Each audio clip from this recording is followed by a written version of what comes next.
My fellow Americans, we face an enemy today in the United States. Unlike a nation, a political faction, or a people, this enemy is invisible. It moves among us and may strike anyone, anywhere, and at any time. It is a virus. Viruses have been around since the beginning of time. Coronaviruses are not particularly unique nor a new threat. Nor are they novel, despite this one's name. About 10 to 15% of flus every year are caused by coronaviruses, along with about 20% of common colds. Coronaviruses are also common in animals, including those that we rely on for food. It is important that you understand the history and that science has long experience with coronaviruses. We have tried to produce vaccines for these bugs, both in humans and animals before, without much success. While animal vaccines do exist, permanent protection, as you obtain from a vaccine for measles, has remained elusive both in humans and animals. While it's possible we may discover such a vaccine, it is not likely, despite what many will tell you. We have been promised a vaccine for HIV for nearly 40 years, and yet one has never been successfully produced. We must therefore assume that there will never be a vaccine, and choose our course of action accordingly. In addition, we must be very careful with vaccine development and not short-circuit testing. Not too long ago, a feline coronavirus vaccine was tested and actually made infections in the vaccinated cats worse. Should we widely vaccinate humans in such a fashion, the outcome could be catastrophic in terms of human lives. It would be irreversible, a lifelong risk for those vaccinated, and we must not accept that possibility. It is therefore necessary to consider as your base case, that is, the most likely, that there will be no vaccine against this or any other coronavirus. Not now, and not ever. I remind you again that many in the public policy and pharmaceutical fields promised us a vaccine against HIV 40 years ago. It has yet to become available, and HIV is a disease that is still with us today. In addition, the history of infectious disease offers a sobering view of those who claim this coronavirus will be defeated or disappear. This rarely happens. Exactly 2 viral infections have ever been truly defeated, and the only one that everyone knows about is smallpox. Every other virus ever to curse this land has not met with defeat at our hands. Beaten back? Yes. Measles, polio, even chickenpox have found vaccines. Yet influenza kills somewhere between 20 and 80,000 people a year in the United States, depending on the year and severity of the season, and we have never eradicated it. Then there are viruses like SARS and Ebola. Both are easy to control from a public health perspective because they're only highly contagious once you're obviously sick. This virus is different. By the time you realize you're ill, you've been able to spread it for days. As a reminder, the common flu has a period of a day or two where you can pass on the love without knowing you're doing it, which makes controlling it effectively impossible. This virus has a 3 to 5 day period of similar infectiousness.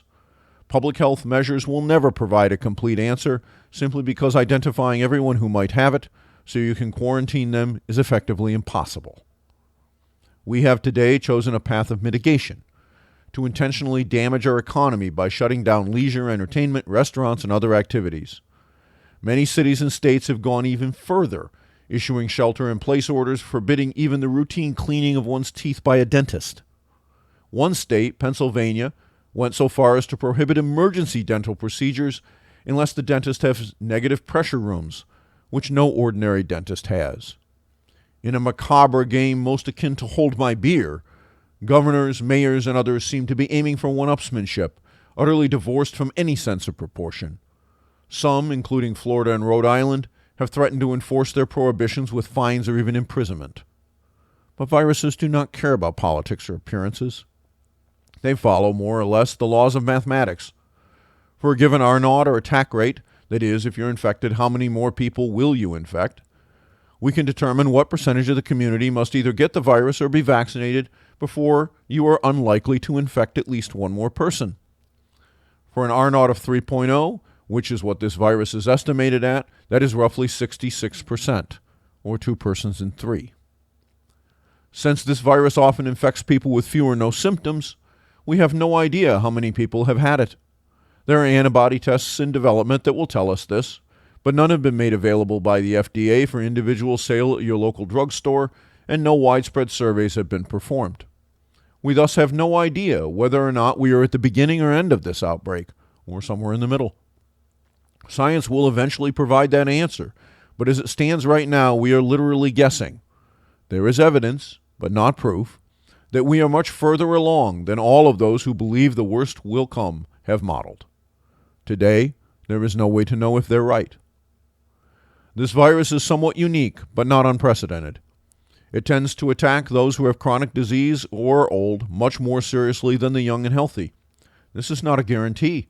Young and healthy people can and have died, but the odds are much higher, perhaps as much as 100 times higher, that if you are over 65, have high blood pressure, diabetes, or a heart condition, that if you contract this disease, you will perish. We must also face another unfortunate fact. If you get a very severe case of this virus and require an actual hospital, complete with an ICU, ventilator, and intubation, you will still die 85 to 90% of the time. In Wuhan, the success rate was a dismal 5%. We can and will do better, but not much better. The number of people who we can save through medical technology today is small. It is not, in fact, the number of people who are positive or who would show up at a hospital. It is instead only 10 to 15% of those who are the most ill. Everyone else will either die or not, whether there is a hospital bed available or not. This leads to a further conundrum. What do we do if there are not enough beds? We should contemplate this, but understand that building more or slowing down the rate of transmission so there are no overloads in the hospitals doesn't save most of the lives of those who need help. It only saves a tiny percentage of them, and no amount of medical technology will change this. There are promising anecdotes about certain drugs, specifically Plaquenil and Z-Pak. We can and should let anyone at high risk use Plaquenil if they choose as an attempt at prophylaxis. And for those first symptoms, the pair makes sense as a frontline mitigation. Since these are pills, not IVs or other invasive measures, we can do so even with a grossly overloaded medical system. In short, given the statistical facts on save rates for severe cases, we must focus on keeping people out of hospitals, not treating them once they're in one. That is the only way we can or will put a significant dent in mortality rates. In addition, repressing the spread of this virus imposes costs. It has destroyed our lowest paid jobs, those people who we patronize every day. It has put out of business hairdressers, bartenders, servers, and restaurateurs. It has destroyed millions of small businesses, all of whom have leases, payroll obligations, and pay taxes that support the very hospitals we claim are so vital. Most of these firms will never reopen, even with the short 2-week shutdown we have thus far imposed. Another 4 to 6 weeks or more will destroy most of them. Tax credits and loans or even grants will not change this. Rent abatements and similar financial gains will not help. That which one person does not pay, another does not receive. If you are a landlord and your tenants cannot pay, your mortgage goes into default. In addition, the taxes, both sales and property levies, are the foundation on which our state, county, and local governments rely, including our public schools and the hospitals themselves. These local governments cannot abandon those funds. To do so would be to force 1/10 of all of our cops, firefighters, and teachers to be permanently fired, and many hospitals to be shuttered, throwing people into the street when they need help the most, together with this virus, or just an ordinary heart attack. They will thus seek to collect those revenues and in doing so bankrupt those small businesses. This in turn will collapse commercial property values and the permanent loss of teaching, police, and firefighter jobs, along with the hospital closures, will happen anyway. Then there is the worst news. The exponential progress that everyone on TV fears is obvious. A geometric series with an R naught of 3 progresses at 1, 3, 9, 27, 81, and so on. It quickly becomes truly frightening, and has. But if we lock down and socially distance, thereby suppressing R naught to 1.2 or slightly under that of the seasonal flu, the progression is then 1.2, 1.44, 1.73, 2.08, and so on. This sounds like a great thing. Our medical system will not overload, and we will be saved. That is a false belief. As we repress the transmission rate of the virus, we also repress the number of people who become immune. The two are inextricably linked. We cannot maintain these measures forever. And when we release them, if we are at 2.99, for example, the former progression resumes exactly where it was. The only way this is avoided is if every single person with the virus no longer has it. But, as I've noted, this is a fantasy. Only 2 viruses in the history of mankind have ever been eradicated, and there are approximately 1 million viruses that infect vertebrate animals combined. Should we release these measures coming into the fall, there is a further problem. If you're being attacked by a serious respiratory virus, the last thing you need is another infection at the same time. Seasonal flu wanes in the summer, but it returns in the fall. We thus are faced with the reality that suppressing the virus now raises the very real possibility that into the fall and winter it will return and will kill many more people, since the possibility of being infected with both COVID-19 and a flu at the same time will be much higher then than it is today. In short, we cannot change mathematics, nor can we change how viruses have behaved since the dawn of life on Earth. We have no effective vaccine against this bug, and there is no reason to believe that we will achieve one that has lasting immunity. It is unlikely that we could have contained this without shutting down all travel to and from the United States as early as November. This is simply a price of the global society which we have accepted without thinking about it first. Going forward, we can change that for the future, but that evaluation is for another time. So is our interconnected manufacturing and supply chains. Those who are at the highest risk can choose to shelter in place. They can choose to live only with those who will do so with them and have their groceries and other necessities delivered. When an antibody test is available, if they or others wish to visit with them test positive and thus are immune, they will be known to be safe. But today, unless you know you've had the virus, there's simply no way to know.